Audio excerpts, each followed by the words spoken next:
100번의 격렬한 싸움. 그것은 관계를 끝내지 못할 수도 있습니다. 하지만 단 한 번의 차가운 침묵. 그것이 모든 것을 끝냅니다. 이 차이를 아십니까? 99%의 남성들은 이 조용한 암살의 진실을 모릅니다. 연애가 끝나는 진짜 이유는 갈등이 아니라 상대방의 머릿속 각본에서 당신이 해고되었기 때문입니다. 이 영상은 당신이 왜 늘 선택받는 배우가 되었고 왜 갑자기 버림받았는지 그 충격적인 심리적 진실을 폭로합니다. 그리고 마지막에는 다시는 누군가의 대본에 휘둘리지 않고 관계의 주도권을 잡는 공동 감독이 되는 법을 알려드립니다. 어제까지는 즐겁게 웃어주던 그녀. 하지만 오늘은 읽음 확인조차 되지 않습니다. 이유도 모른 채 그저 메시지 창만 몇 번이고 다시 열어봅니다. 내가 뭔가 이상한 말을 했나?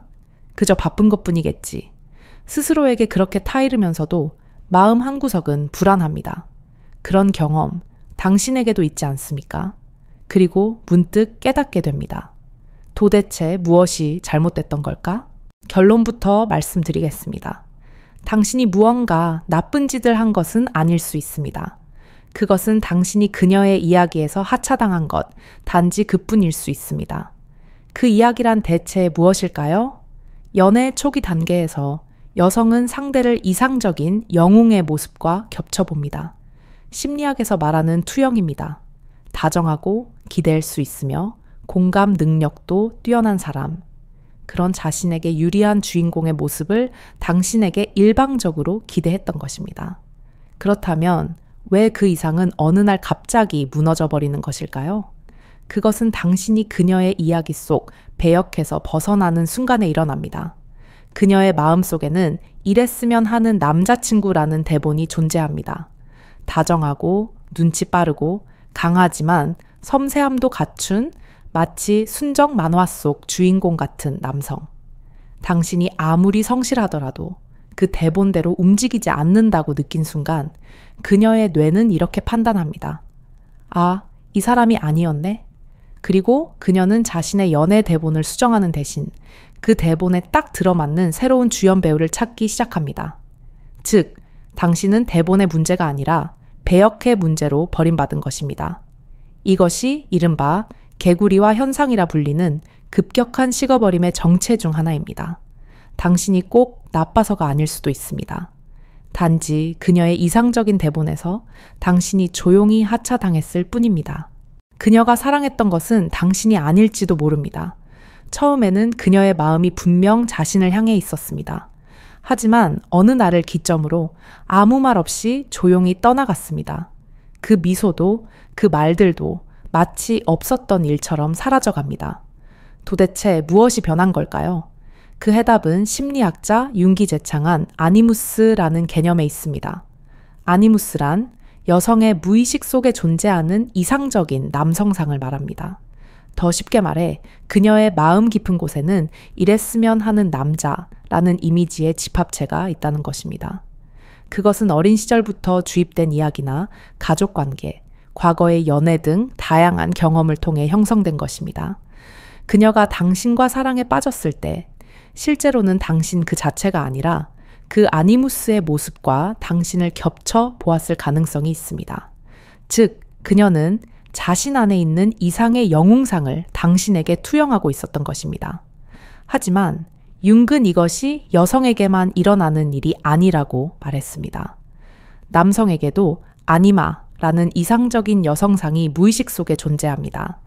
남성 역시 여성을 천사나 완벽한 존재로 투영했다가 지극히 인간적인 모습이나 사소한 결점에 환멸을 느끼곤 합니다. 이것은 한쪽 성별의 문제가 아니라 인간이라면 누구나 빠지기 쉬운 무의식적인 투영의 함정입니다. 이것은 마치 연극 오디션과 같습니다. 그녀 안에 준비된 대본에는 이런 식으로 등장하고 이렇게 행동하며 이렇게 자신을 지지해주는 남성이 필요했습니다. 그리고 우연히 당신이 그 역할에 딱 들어맞았습니다. 그래서 그녀는 당신에게 빠져들고 박수를 보내고 스포트라이트를 비춰준 것입니다. 하지만 당신이 조금이라도 다른 대사를 말하고 대본에 없는 움직임을 보인 순간 그녀는 이렇게 생각합니다. 이런 사람이었나? 생각했던 것과 다르네. 그렇게 마음속에서 이야기가 무너지기 시작합니다. 실제로 연애 초기에 여성이 남성에게 강하게 끌리는 것은 이 투영의 작용이 크다고 알려져 있습니다. 당신 자신의 매력뿐만 아니라 그녀가 마음속에 품고 있던 이상적인 모습이 당신의 모습과 겹쳐지는 순간 강렬한 연애 감정이 생겨나는 것입니다. 즉, 이 관계는 근본적으로 환상 위에 성립되어 있습니다. 왜냐하면 그녀가 사랑하는 것은 당신이라는 실제 인간이 아니라 그녀 안에 있는 이상적인 남성 아니무스이기 때문입니다. 문제는 여기서부터입니다. 당신이 그녀의 이상과 조금씩 어긋나기 시작할 때 그녀는 그 환상을 유지하기 위해 자신의 대본을 고쳐 쓰는 것이 아니라 배우를 바꾸는 선택을 합니다. 당신이라는 배우를 하차시키고 새로운 배우를 찾기 시작하는 것입니다. 냉정하게 들릴지 모르지만 그녀에게 그것은 무의식적으로 이루어지는 자연스러운 흐름입니다. 그리고 문제는 여기부터입니다. 그녀는 그 이상의 각본을 당신에게 무의식적으로 연기하게 하려 합니다. 예를 들어 기념일을 잊었다거나 여행 계획을 세우지 않는다거나 친구의 남자친구가 더 다정하다거나 그런 비교는 SNS를 통해 얼마든지 늘어납니다. 두 사람의 관계는 본래 두 사람 사이에서 만들어져야 할 것임에도 외부의 연애상에 의해 점점 왜곡되어 버립니다. 연애가 잘 풀리지 않게 되는 원인 중 하나는 그녀 자신의 내면에서 우러나온 감정보다 밖에서 주어진 환상에 자신도 모르게 지배당하는 것입니다. SNS가 만들어내는 허구의 연애에 휩쓸린 그녀의 곁에서 그저 그 이야기를 연기하는 남자가 되어버립니다. 하지만 이제 깨달아버린 당신이라면 괜찮습니다. 다음 장에서는 그 환상의 무대에서 내려오기 위한 선택, 즉 선택받는 남자를 그만두는 결단에 대해 이야기하겠습니다. 어떻게 하면 더 사랑받을 수 있을까? 무엇을 해야 선택받는 남자가 될 수 있을까? 그런 질문을 지금까지 몇 번이나 해왔을까요? 우리는 어느새 선택받는 것을 연애의 목표로 삼아버립니다. 좋아하는 여성의 마음에 들고 싶다는 일념으로 자신을 억누르고 그녀의 이상에 맞는 완벽한 남자를 연기하려 합니다. 하지만 곤란한 점은 여성 안에 있는 이상적인 연애 대본이 남성에게는 보이지 않는다는 것입니다. 어떤 대사를 원하는지, 어떤 전개를 기대하는지도 모릅니다. 그럼에도 그 이야기의 주연이 되려고 애씁니다. 우리는 제대로 연기해야 한다고 생각해버립니다. 말하자면 대본의 내용도 배역도 모른 채 오디션장에 서서 당신이 주연이다 라는 말을 듣는 것과 같습니다. 하지만 여기서 멈춰서서 생각해 보길 바랍니다. 선택받는 쪽에 있는 한 언제까지나 누군가의 이상에 휘둘리게 됩니다. 자신의 감정이 아닌 타인의 반응에 따라 행동과 말을 바꾸는 인생. 심리학자 융은 그런 삶을 무의식의 노예라고 불렀습니다. 즉, 스스로 결정하고 있다고 생각하지만 실은 누군가의 기대에 따라 살고 있는 상태입니다. 예를 들어, 당신이 하고 싶은 말을 참고 상대방에게 미움받지 않으려 행동했다고 합시다. 그것은 미움받을 가치가 없다고 무의식적으로 생각하기 때문일 수 있습니다. 하지만 그 순간 당신은 자신을 억누르고 타인의 평가에 인생을 내어주고 있는 것입니다. 그렇다면 그곳에서 어떻게 벗어날 수 있을까요? 융은 개성화라는 말로 그것을 보여주었습니다. 타인의 이상을 연기하는 것이 아니라 자신이 무엇을 느끼고 무엇을 원하는지에 솔직하게 사는 것입니다. 즉, 자신의 말로 이야기하고 자신의 감각을 믿고 결단하는 것입니다. 그 선택이 비록 누구에게도 평가받지 못하더라도 그래도 나는 이렇게 하고 싶다고 생각할 수 있다면 그것이 자신을 선택하는 남자가 되는 첫걸음입니다. 처음에는 두려울지도 모릅니다. 평가를 구하지 않는 삶은 고독하게 느껴질 수도 있습니다. 하지만 그 조용한 고독 끝에야말로 진정한 자유가 있습니다. 그래서 이렇게 자문해 보세요. 누구에게도 평가받지 못한다 해도 나는 이 선택을 하고 싶은가? 그 물음에 성실하게 마주했을 때 당신은 선택받는 남자가 아닌 자신을 선택하는 남자로 변해갈 것입니다. 그리고 그런 삶의 방식 끝에서 마침내 만날 수 있는 것이 사랑받는 관계가 아닌 서로 선택하는 관계입니다. 다만 그 자유로운 삶의 방식에는 넘어야 할 또 하나의 벽이 있습니다. 그것이 윤기 말한 섀도우, 즉 자신의 그림자와 마주하는 법입니다. 앞서 말했듯이 자신을 선택하는 남자란 누구에게도 평가받지 못하더라도 나는 이렇게 하고 싶다고 생각할 수 있는 남자입니다. 이 자신을 선택한다는 것은 말은 쉽지만 실제로 해보면 상상 이상으로 어렵습니다. 왜냐하면 우리는 어릴 때부터 계속 눈치를 보라, 착한 아이가 되어라, 폐를 끼치지 말라는 말을 듣고 자랐기 때문입니다. 그렇게 자란 우리는 어른이 되어서도 무의식적으로 남에게 어떻게 보일까를 신경 씁니다. 그녀에게 미움받지 않기 위해, 사랑받기 위해 때로는 본심을 삼키고 억지로 웃거나 약속을 잡기도 합니다. 하지만 심리학자 융은 말했습니다. 진정한 자신을 사는 것, 그것이 개성화다. 즉, 타인의 기대에 부응하는 것이 아니라 나는 무엇을 느끼는가, 정말 어떻게 하고 싶은가 라는 내면의 목소리에 솔직해지는 것이 중요합니다. 예를 들어 오늘은 혼자 푹 쉬고 싶은데 거절하면 미안할까봐 무리해서 데이트를 나갑니다. 상대방의 이야기가 지루해도 관심 있는 척 웃어줍니다.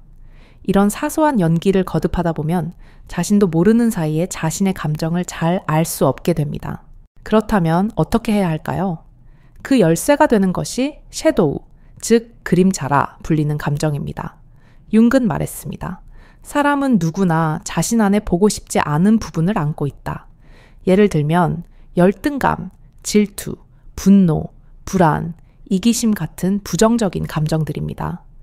많은 사람들은 그런 자신을 틀렸다고 생각하며 억누르고 외면합니다. 하지만 그것은 사라진 것이 아닙니다. 물 밑에 가라앉은 진흙처럼 계속 남아 있습니다. 그러다 어느 날 누군가에게 가볍게 지적받은 것만으로도 예상외로 우울해지거나 짜증이 납니다. 그것은 상대방의 말이 당신이 숨겨왔던 그림자를 건드렸기 때문입니다. 예를 들어 당신이 사실은 자신감이 없는 것을 신경 쓰고 있다고 합시다. 하지만 그것을 숨기고 나는 괜찮아 라며 강한 척 살아갑니다. 그럴 때 그녀에게 조금 못 믿었다는 말을 들은 것만으로도 과도하게 상처받습니다. 이것은 자기 자신의 그림자와 마주하지 않고 있다는 증거입니다. 융은 이렇게도 말했습니다.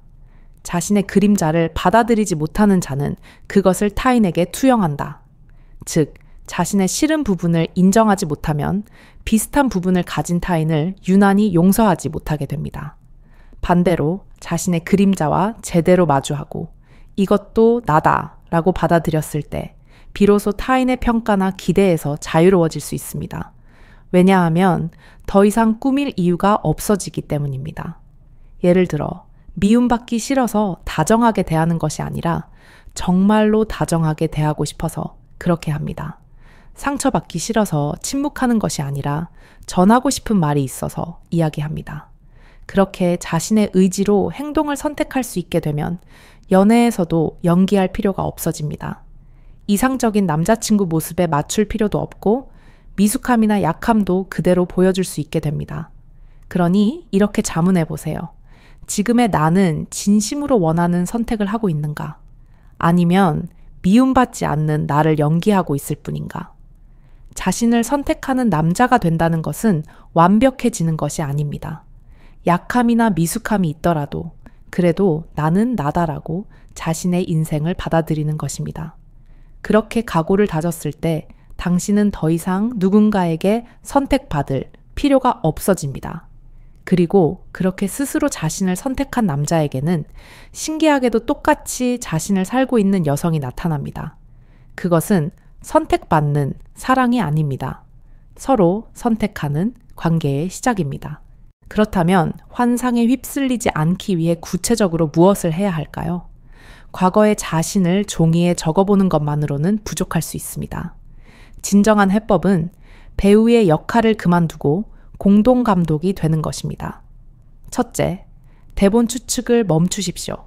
우리는 그녀에게 사랑받고 싶어서 혹은 미움받기 싫어서 그녀가 무엇을 원하는지, 그녀의 머릿속에 어떤 이상형이 있는지 끊임없이 추측하려 애씁니다.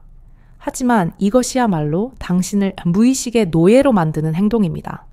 당신은 그녀의 마음을 완벽히 읽을 수 없으며 설령 안다 해도 평생 완벽하게 연기할 수는 없습니다. 그녀의 반응에 일일비하며 대본을 추측하는 것을 멈추는 것이 자유를 향한 첫걸음입니다. 둘째, 당신의 대본을 용기 있게 공유하십시오. 자신을 선택한다는 것은 추상적인 다짐이 아닙니다.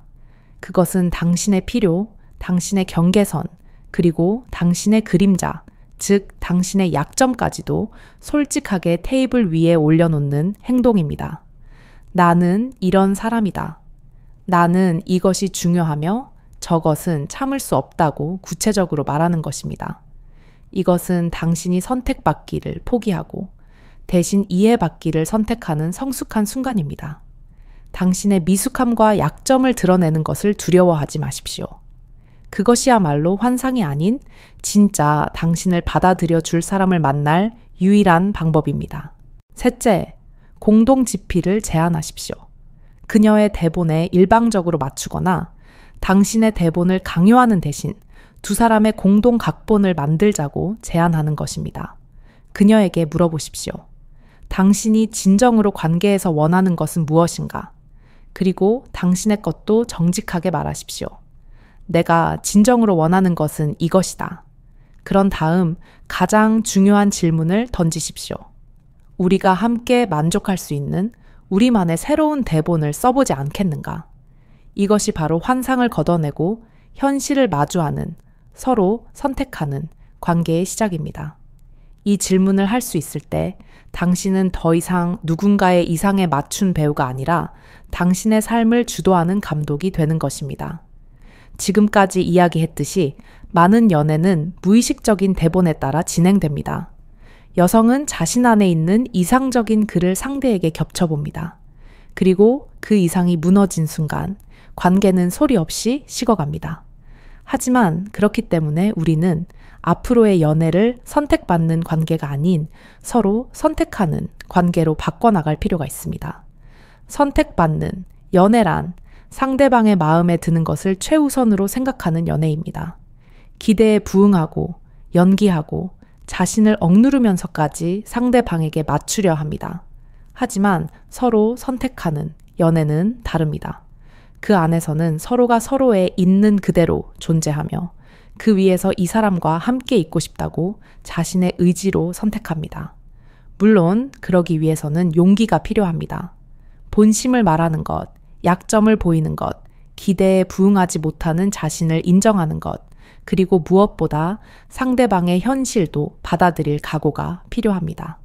하지만 그것이 가능해졌을 때 연애는 극적으로 변합니다. 이상의 배역을 계속 연기하는 피곤한 연극이 아니라 현실의 두 사람이 서로의 보폭을 확인하며 함께 성장하는 관계가 되기 때문입니다. 마지막으로 질문하겠습니다. 당신은 누군가에게 선택받는 것을 바랍니까? 아니면 누군가와 서로 선택하는 것을 원합니까? 그 대답이 앞으로 당신의 연애의 질을 결정할 것입니다.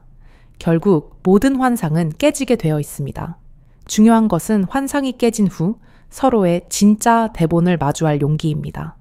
오늘의 이야기는 선택받는 배우의 삶을 끝내고 서로 선택하는 감독의 삶을 시작하라는 초대장입니다. 당신은 더 이상 누군가의 이상형을 연기할 필요가 없습니다. 당신은 이 감독의 역할을 받아들일 준비가 되었습니까? 나만의 대본을 쓰겠다고 다짐했다면 좋아요로 당신의 결심을 보여주세요. 그리고 당신이 겪었던 대본과 현실의 차이에 대한 경험을 댓글로 공유해주세요. 당신의 이야기가 또 다른 감독에게 영감을 줄 것입니다.